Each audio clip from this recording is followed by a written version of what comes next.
We're live. We're live. Hello and welcome to Much Laughter Blue Badges Comedy Night. If you've been here before, welcome back. If you haven't, let me explain how we run this shindig. Ooh, see how signs work. So we have got it's a disabled comedy night. Essentially, we've got the best. We're showcasing the best and brightest disabled talent that is on either me or Sharon's Facebook friends list. And so far, well, we managed to film quite a lot. We were trying to work out how many of these things we've done. We've done quite a few. We have got a fantastic headliner. We're a bit worried because this one here, that's supposed to be the headliner. Maybe pointed. There we go. He is here. Wow. You're now live, Eshaan. You're live on Channel 4. Please do not swear. You can swear. Fuck it. So, to run you through how we're all going to work today. So, we've got our acts, which are me, Luke, and Eshaan, and we've got Holly, who's here doing the signing for all of us, and we've got Sharon, who's providing the laughter track, because that is one of the things she does spectacularly. And no, she doesn't laugh enough, not enough for Eshaan. I'm sure he'll be back just in time to do his set. If not, I'll have to improvise. You've got loads of new material, Aaron. Yeah. Look, I've got no material left. I've done everything. I've written new stuff for this show. I've trounced out the old stuff. I've got nothing, right? And every month I talk about how I've done nothing all month because, spoiler alert, we're in a lockdown. I don't know if you guys have been keeping up with that news, but it's still going on. So I've got literally nothing left to tell you about. Nothing new has happened to me, so I'll just talk about my disability. Why not? I've got cerebral palsy. In case you haven't seen this before, that's the old wheelchair. Eshaan saw the wheelchair for a second. No, I'm not part of this program. I use a wheelchair. This is going to be a fun one. Anyway. So I use a wheelchair because I've got a medical condition called cerebral palsy. I'll tell you all about it. I'll tell you my favourite thing about having cerebral palsy. Eshaan's really not a fan of cerebral palsy. I'm not having a go at the deaf community, mate. We should stick together. Anyway, no important. I'm surprised he can hear me, or is he just reading what Holly's signing? Who knows? All right. Cerebral palsy. I'll tell you my favourite thing about it, right? For a guy we said this might be our last one. Quite a lot, isn't he? Anyway, This might be our last palsy. I'm going to do this joke because it's the only joke I've got in the entire show.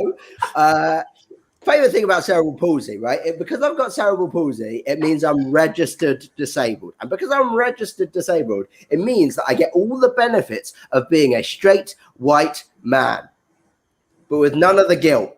Oh, that is beautiful. That is spot on. That's what I like about it. I've had cerebral palsy my whole life, but I didn't get diagnosed with cerebral palsy until I was 2 years old. I'll tell you how that came about. What happened was I wasn't walking or talking by that stage, and my parents were a little bit concerned, so they took me to the GP. Now, this is my favourite detail in the story. It's not important in terms of the story, but it's just my favourite detail, so I'm going to tell you guys. My GP's name, and she's still my GP to this day, right? Her name is Dr. Pepper. I know. I have so many questions. Is that her maiden name? Did she get married before she became a doctor and then just didn't change it when she became a doctor? Is she actually aware that that was going to be her name and just decided to do it? And most importantly, is Dr. Pepper actually just cherry Coke? I don't know. I think it is. I haven't decided yet. But, hey ho. But what happened with my parents? Hello, Nikki. How you doing? We're talking about Dr. Pepper, the GP, not the drug. So basically they ran a few tests, right? A couple of weeks later, my mum and dad came back to see her, and she said, "Sit down, Mr. and Mrs. Simmonds." And my dad went, "Oh, these are first names." And she went, "Okay, sit down, Fanta and lemonade." None of your names. I've used a synonym to protect their identity. No, she said, "Sit down, Mr. and Mrs. Simmonds. We've got some bad news to tell you, right?" She said, "Unfortunately, your son has cerebral palsy, right?" And my parents said, "What does that mean?" And she said, "Look, it's difficult to tell, right? Some people, cerebral palsy affects different people in different ways, right? Some people with cerebral palsy never walk. Some people with cerebral palsy never talk. But what is universal amongst the cerebral palsy community is they have poor coordination patterns, and therefore your son, unfortunately, will never be able to juggle." That was the third thing that she told my parents. Yeah, he may not be able to walk. Don't worry about that. He may not be able to talk. Yeah, fuck that. Stop it back in the clown college. He's never going to be a juggler. To be fair, I think it mattered more to her than it did to my parents because she was on a unicycle at the time. Never off that thing, she is. I love the unicycle, Dr. Pepper. Guys, that's the most bonkers introduction I've ever done to the show. I think it gives a flavour of what we're going to be going on with. You guys know the drill by now. We've got two fantastic acts. I'm going to stop talking now because I can't wait for you guys to hear both of them. So, first of all, can we please welcome to the stage the wonderful Luke Poulton? Hello, my name is Luke Poulton. I grew up in Chelmsford, Essex. I'm an Essex lad, if lad stands for lonely and depressed.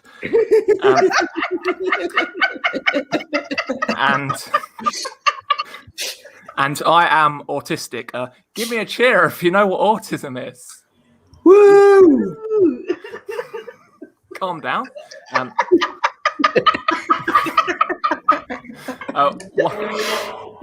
I'm glad that you do know, because one time this guy came up to me off the gig and said, "I thought you were saying artistic the whole time."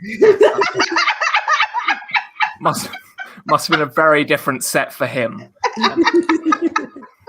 So I have Asperger's, so how they like to say it on the TV show The Undateables, Arsburgers, which actually sounds like something very frightening. You're sat on the toilet, burgers coming out your arse, and you're thinking to yourself, "I have got some burger buns in the kitchen." So being autistic, I'm not that great at making eye contact. And about 4 years ago, I did autism workshops to help build my confidence. And on the first day, we had to do an icebreaker where everyone had to introduce themselves to each other. But everyone was looking at the floor and introducing themselves to each other. So no one ever knew who each other was. There's a lot of my friends in their 20s and 30s. They're also getting diagnosed with autism. And they say, "Oh, Luke, when do you get diagnosed?" And I say, "When I was 7 years old." And they look at me like they're very annoyed by that. Or they don't look at me because we don't make eye contact. Just a bit of autistic banter there for you. The first job that I ever had was a postman, and postman and autism do not go hand in hand. When I'd knock on people's front doors, I would say, "Are you Mrs.?" And then I'd look up and they'd say, "Do I look like a Mrs.?" Because I've been looking at their feet the whole time. But the thing that I hate is when you have a slip posted through your front door saying your parcel's been taken back to the depot. So what I used to do is put the parcel behind a plant pot, post the slip, walk away and think, "Nope, that's in the wrong place," move it to another place, post through another slip, walk away and think, "Nope, still in the wrong place," move it to another place, post through another slip. And by the end of it, this person had 6 slips through their front door. And it was now a scavenger hunt to find out where their parcel really was.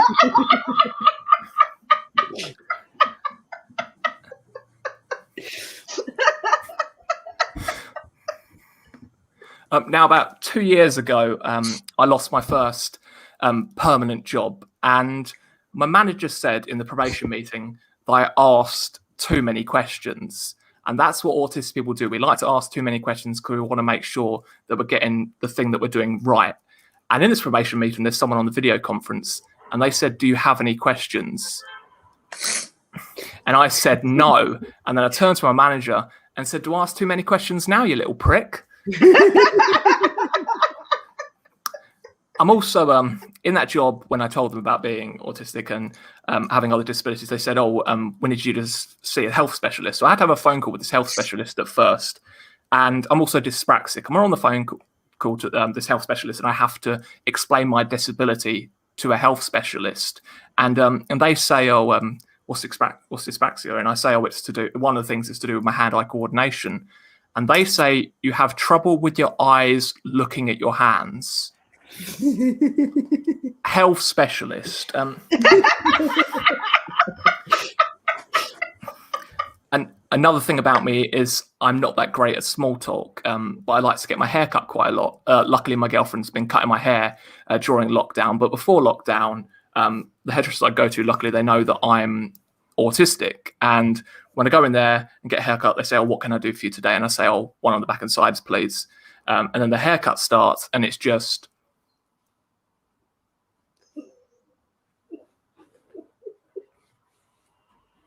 That's £21, please. But when I went in there before lockdown, I got served by a new guy. Someone starts doing the small talk. He does not know the rules. And he says, what are you up to this weekend? And before I got there, I had just bought the game Untitled Goose Game, which is a game about a goose that terrorizes a whole town by stealing objects from people. But I didn't want to tell him that was how I was spending my whole weekend. So I said, oh, just going out with the lads. I have never been out with the lads in my life. Because another thing about me is I don't drink. And when I was in university, I went to a nightclub for the first time. And my friends are there, they're having shots, and there's with us also having shots. Said, are you not going to have one? I said, no, I don't drink. She said, how do you have fun? I don't. I think the other reason I didn't make many friends in university is because when it came to doing presentations, I decided to talk about disturbing movies. On the second week of being there, we're told to analyse a scene from a film, and I decided to analyse a scene from The Human Centipede 2 and then show that scene in class where people were getting their teeth taken out by a hammer, getting their knees chopped off, and then stapled anus to mouth, and then made to walk in a circle. And my lecturer came up to me afterwards. He said, Luke, you forgot to talk about one thing, how them walking in a circle could be a metaphor for the circle of life. I'm not sure the director was going for that when he did that scene. I also like to watch a lot of Disney movies, but I realised not too long ago that Goofy's parents must have really hated him, because in an extremely goofy movie, you find out that Goofy's son is called Max Goof, which means Goofy is called Goofy Goof. Also, I went to Disneyland Paris a couple of years ago, and the best thing about Disneyland Paris is having a disability, something I never thought I would say. But I saw a lot of people on Twitter saying, oh, disabled people's lives, they have it so hard, everything's so bad for them. But I got to go on Space Mountain twice within 10 minutes, while the non-disabled people had to queue up for 140 minutes. So who has it bad now, huh?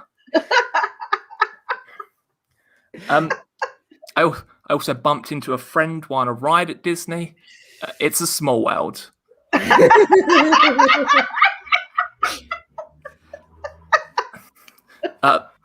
one thing I've been watching in the evening during lockdown is Pingu, and I found out there's 9 banned episodes of Pingu, and one of them is called Pingu's First Kiss, and the reason it's banned is because of the beak-to-beak action. They couldn't have the kids seeing that. I also really love bad movies. You know, when you're on IMDb and you see there's movies rated 1.6 and you wonder who's watching those, that's me. I'm watching those. When you're watching your 7.3 rated movie, I'm watching a movie about a couple that have just bought a flat. They love the flat, but it turns out the fridge eats people and is a portal to hell. And I once watched the movie Shark Exorcist, and the trailer was, you've seen Jaws, you've seen The Exorcist, now get ready for Shark Exorcist. That's right. That's all right. I'm very ready for this. The poster was this massive shark on fire with a priest holding up a cross. Got halfway through the movie, realised I could hear the cameraman breathing. Took me completely out of it. I also once watched the movie House Shark, which is about a shark in a house. And the opening of the film is a woman going to the toilet. But before she goes to the toilet, she strips completely naked, like we all do. And then she sits on the toilet and then is pulled down the toilet by a shark. A few years ago, we also got the movie The Fanatic. There's a lot of these bad movies that like to put autistic characters in them to try and push the plot a bit more. And this film was directed by Fred Durst from Limp Bizkit. Yeah, he directs movies now. And John Travolta's in this film, and he plays a character called Moose. And when the plot first came out online, it said Moose uses his weaponized autism to fight crime. Weaponized autism. That was a first for me. I think when I was in school, if people had been like, "Oh, don't mess with Luke. He has weaponized autism." I think everything would have been all right for me. My mum tries to give me a lot of life advice, but I'm not sure if I should take life advice from someone who got their eyebrows tattooed on through a Groupon voucher. That's all from me. Thank you very much. Poulton, everyone. Fantastic. Oh, I didn't even tell you guys to do that. You guys are the best. Yeah, keep bashing your keyboards. Aaron's going to have to prove to us we can't juggle. Well, fuck you, Paul Jackson, and fuck you, Dr. Pepper, because guess who's just ladies and gentlemen, please welcome to the stage your wonderful headline act, Mr. Eshaan Akbar! Yeah! Oh, how nice. I mean, God, this is weird, isn't it? Someone doing sign language, just one person laughing, enough of the laughter for 100 people, by the way. That is amazing. And I just want to confirm that Aaron and I are not in the same room. Look at the wall. What is... Aaron, move out of I do want to take this opportunity to wish everyone a very happy Lent, or as I like to call it, Ramadan for weak people. Oh my God! Everyone crying about the crunchy bars they have to give up for 40 days. No beer.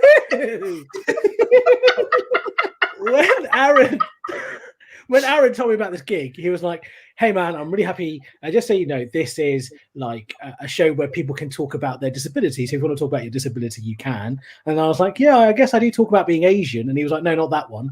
Like, oh. I guess the disability that he's talking about is that I'm actually hearing impaired. I'm hearing impaired in both eyes, which basically means when in both ears rather, which basically means I'm hearing impaired in the eyes. I'm hearing impaired in the eyes. You can see them. That's my hearing aid. There you go. The sign language interpreter's loving this. She's like, that's not a connection of sentences we've had to do. But I'm hearing impaired in the eyes, and I'm partially sighted in the ears. What that means is just, like, when I go for a job interview, I can see an HR manager look at me going, tick, tick, tick. Please be gay, please be gay, please be gay. Ridiculous. Right? And I sometimes feel like deafness is one of those disabilities that doesn't get the same clout as other disabilities. Like, I can't justifiably enter the Paralympics, can I? There's blind football, wheelchair basketball. A deaf race would be a line of men just waiting to start.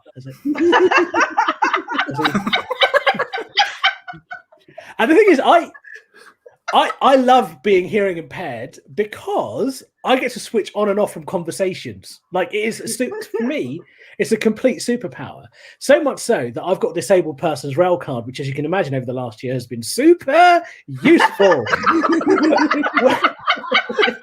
But why did I time it for them? So stupid. Anyway, but when I got it, I was like, "Oh, Eshaan, do you know what? Now that you've got this disabled person's rail card, you're also Asian. You'd love a discount. Why don't you try and get a blue badge, mate?" Now, what happened was I walked into the local council office a bit too ably. And the guy looked at me from behind the counter. He was like, "Yeah, come over." I was like, "Oh my God, this guy knows that I'm here for a blue badge. He's going to give me a blue badge." So he sits me down and he pulls out a form. On the form, you have to tick the reason why you're giving someone a blue badge. And he ticks off weight-related mobility issues.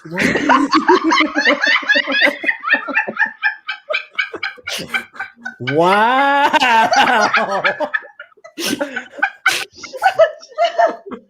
The thing is, like, I feel like the last year, I know it's been really tough, but I feel like it's quite hard to admit that you personally might have kind of enjoyed the year, like you've had a nice time. At the beginning of lockdown, I got some renovations done in my house. And, I'm not a very imposing kind of guy. Look, I wear peach-coloured hoodies. So when the builder came round, I was like, look, I want to make sure he doesn't rip me off. So I adopted the kind of accent I imagine Luke's dad has got, which is like, all right, mate, need a bit of plumbing, need a bit of plastering, need a bit of this, need a bit of that. And the guy looked at me and he said, I don't understand. I'm Albanian. I was like, oh my God, I've got to keep up this accent for the next 3 months just to make sure it doesn't rip me off, right? But then I feel like people are using this time to make big changes in their lives, right? And I thought I joined the bandwagon and I thought, you know what? I'm going to try and lose some weight. And here's what I discovered. Online, there is so much information about how you can lose weight. There's diet plans, there's exercise plans, but I found the foolproof way to lose weight. And if any of you are thinking about this, trust me, use this plan. It's called the Free School Meals Challenge. But for just £30 a week, they send you £5 worth of food. Ah! It is so good. And here's something I learned as well. Like, different cultures have different attitudes to weight loss and exercise. So my girlfriend is a liberal middle-class white lady because I'm doing well. and here's the thing. Here's what middle-class white people do when they were like, oh, I've had such an exhausting week at work with team meeting, Zoom meeting. It's just been relentless. I just need a day to do absolutely nothing. And then they'll find a waterproof coat, find the nearest hill, climb up that hill, walk down that hill, just to have some weak tea and weak soup at the end of it. Why? Why do middle-class white people like walking, camping, Tough Mudder, the things refugees need to survive? Why do you make it your leisure activity? I don't know. And the thing is, I thought that I'd have a penchant for outdoor activities because when I was younger, I was in the Boy Scouts. And so over this lockdown, I've been really ruining the fact that I didn't take Boy Scouts seriously because I really wished I learned how to undo those knots from those Chinese takeaway carrier bags. Who is tying those bags?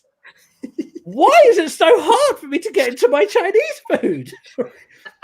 And then one day I was like, do you know what? I'm done ripping these bags. I'm not going to let this defeat me. I timed myself to undo one of these knots, right? 42 minutes. 42 minutes later, and then when I undid it, it was as if the grandfather in a Chinese restaurant was like, you have mastered the ancient art of undoing a knot of a Chinese takeaway carrier bag. Here, try and undo these prawn crackers. Why are there so many levels? Why is it so hard for me to get my food? I'm quite a political person. I'm not a political comedian because the BBC said we've got Nish Kumar, so... although recently I know Nish has lost his job and I just feel like, you know, if they replaced me with Nish Kumar, there'll be people going, I thought we replaced him, it's the same guy. But you know, whatever your political persuasion, like I feel like politics is too binary. There's no nuance in the conversation. But whatever your political persuasion is, you can't help but avoid politics over the last year. Like, I don't know if you saw this, Matt Hancock was on Good Morning Britain, R.I.P. Piers Morgan, on the first day of the vaccine. Now, if you don't know this story, you'll think I'm making this up. An 81-year-old from Warwickshire called William Shakespeare, he's alive! He was getting the vaccine, and Matt Hancock did an interpretive dance of crying. And Piers Morgan said, yo, Wagwan fam, why you crying? Why you sad? Tell me, my G. Or something to that effect. And Matt Hancock said, it just makes you so emotional, makes you proud to be British. And I was like, do you know what, Matt? People are giving you a hard time. I'm with you. Do you know what? I'd be proud to be British too on this day. I'd be proud to be British that an American company based in Germany, led by Turkish Muslim scientists, packed a vaccine in Belgium for us. Brexit's going to be amazing. And actually, I don't know if you know, but having an American company based in Germany led by Turkish Muslim scientists packing a vaccine in Belgium, that's the empire all over again. We used to outsource that shit. And I don't know if you know, very recently, we found new variants of the vaccine from Brazil, South Africa, and the Philippines in the UK, which means we're getting back to being a country for great discoveries. Oh, it is so good.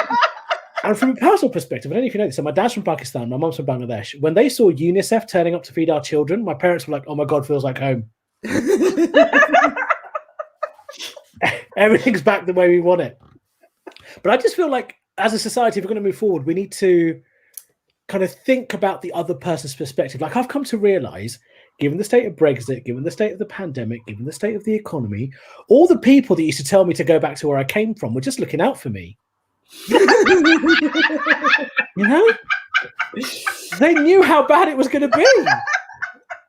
But also, like, sometimes I feel like I don't belong in some of these political conversations because I've got to pick a side. Like, My name is Eshaan, okay? But to white people, I say Eshaan. I've always done it this way. Eshaan to white people, Eshaan to non-white people. I don't get angry about the way people pronounce my name. Like even Steve 2 years ago was like, mate, there's too many syllables in your name. Can I call you Eddie? It's the same number of syllables.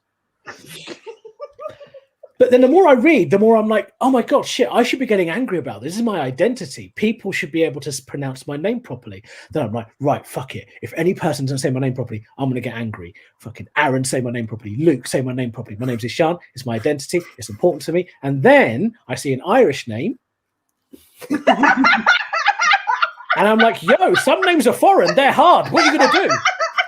It's fine, guys. Also, my name's Aaron, but you know, that's not get into it. Aaron.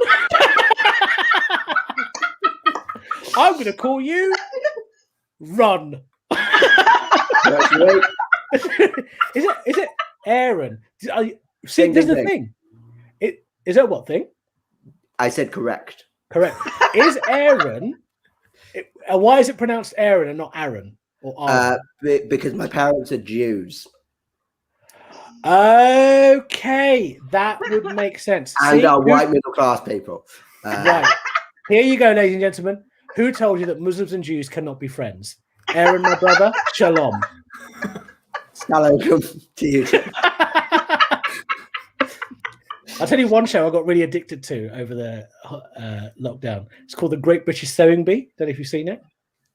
Yeah. Oh, I love it. Great business. It's so cool. It's like these middle-class people and they sew stuff. They turn trousers into shirts, shirts into trousers. Super talented. And I was like, I'm so addicted to this show.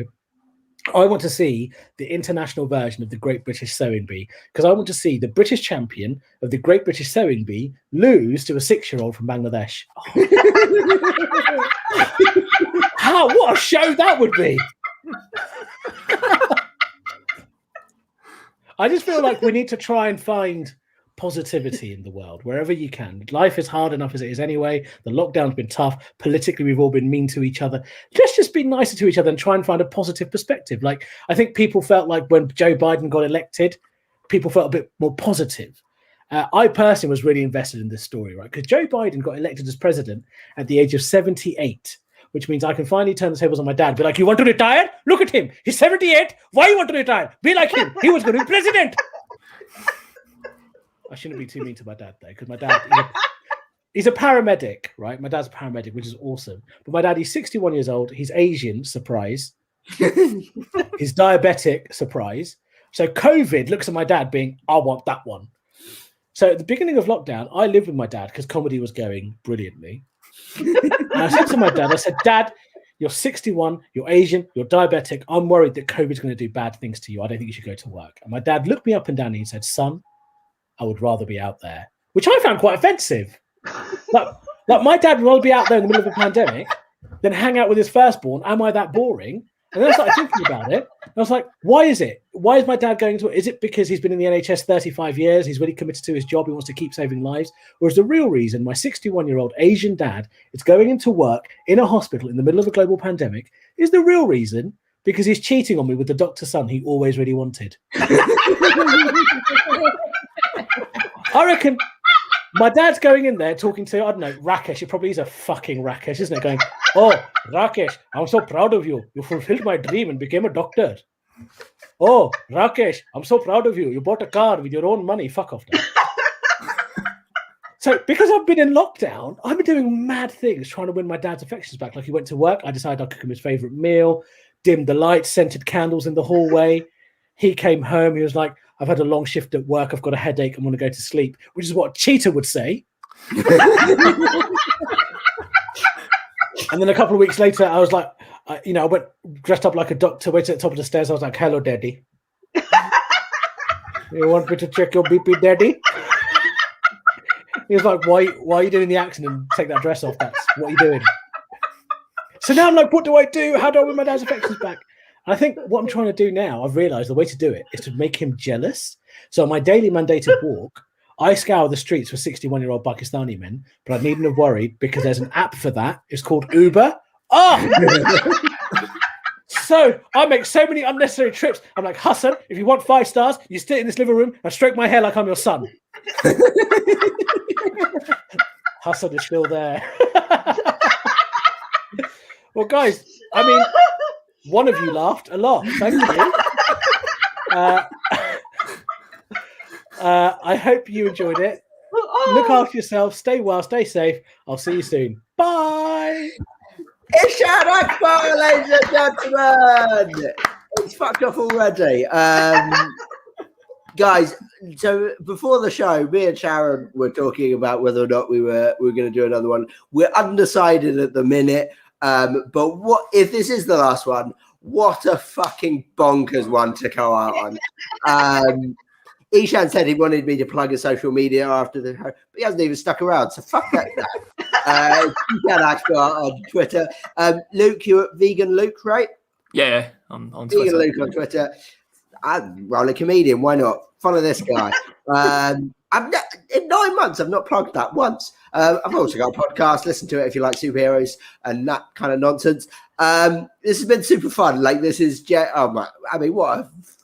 what nonsense this has been, but what fun indeed. Thank you very much to Holly, to Sharon, to Luke, and to Eshaan. We'll hopefully see you again in some way, shape, or form. We'll hopefully be doing this in a live context soon. So keep abreast of all of that stuff. Sharon, how will people find out about that? Much Laughter will make an update on it. Yeah, so you can either go on Much Laughter, or we've now got a Facebook page actually for the new venue, which is now at Baltic House. But yeah, I mean, we're hoping to open on the 12th of April with our first distance show outside on the 16th of April, and tickets hopefully will go on sale tomorrow. So I'll be chucking them all over Facebook. And Fantastic. Then who's on the lineup? So the first one, she said, that was good. My head. So I have Rich Wilson to MC. Brilliant. I have Danny Ward opening. Brilliant. I have Fiona Ridgewell middle. Great. And Richard Morton headlining. I've only done 10 shows for you over this lockdown, keeping this energy up, all that stuff. Don't worry about it. Don't worry about it. No, I wouldn't want to do a live gig. It's not been 6 months since you've done one of those. I'm kidding. Sharon literally kept me. I was keeping you back just to see if we were going to do a blue badge at the end of April, which I think is possibly. I think that's possible. Yeah, I mean, I'd love to. I'm happy to do any and every gig that you give me, Sharon. I'm only yanking your chain. Thank you very much for everyone for this. It's been an absolute pleasure to chat to you guys for over the last couple of months. And we'll see you again in some way, shape or form. Bye-bye! I just want to say thank you to everybody. I want to say thank you to every single act that's been on. It's just been a blast. It really has been so brilliant. And special thanks to Holly for coming every Thursday, every Thursday of the month to come and sign for us. Thank you so much, Holly. I really, really appreciate it. And Aaron, what people don't know this. Like when we first started out, I was booking the acts and I was doing this and this.